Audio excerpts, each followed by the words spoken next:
L-istatistika dwar in-numru ta' inċidenti ta' traffiku f'pajjiżna hija tebba kera fuq in-nazzjon tagħna. Għalhekk huwa kruċjali li tittieħed azzjoni immedjata sabiex jitnaqqas in-numru ta' inċidenti li qed iseħħu fit-toroq Maltin. Dan kien il-qofol tal-messaġġ li wassal il-President tar-Repubblika George Vella meta indirizza konferenza dwar l-inċidenti fit-toroq organizzata minn Doctors for Road Safety. Filwaqt li rikonoxxa l-ħidma li qed issir minn numru ta' qdiet f'dan ir-rigward fosthom id-Doctors for Road Safety, huwa qal li huwa evidenti li l-isforzi kollha li saru matul is-snin ma kinux biżżejjed sabiex jitnaqqas in-numru ta' inċidenti li qed iseħħu fit-toroq Maltin. Dan kif minkejja li pajjiżna għandu distanzi ostra xorta waħda ta' kuljum ikunu rapportati numru ta' inċidenti ta' traffiku minnhom ikunu inċidenti fatali. Għalhekk enfasizza l-fatt li hemm bżonn li jinstabu mezzi alternattivi tat trasport sabiex jitnaqqas l-użu tal-karozzi privati. Dan għandu jsir billi jkun hemm diskussjoni dwar triq il-qudiem bi pjan iktar holistiku f'dan is-settur.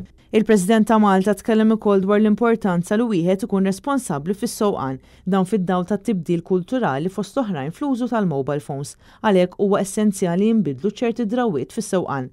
George Vella tana l-importanza ta' dialogu bejn il-partijiet kollha involuti fosthom il-Kunsill għas-Sigurtà fit-Toroq Maltin, il-Pulizija, it-Tobba u l-Ministeri responsabbli.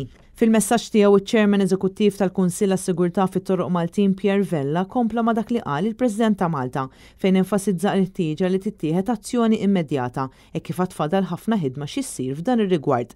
Fl-istess konferenza tal-aħbarijiet intqal li madwar id-dinja kollha f'sena waħda jitilfu ħajjithom madwar 1.35 miljun persuna f'inċidenti ta' traffiku. Sissa din is-sena f'Malta tilfu ħajjithom 24 persuna fit-Toroq Maltin, waħda mill-iktar snin illi matulhom 100 persuni f'inċidenti ta' traffiku.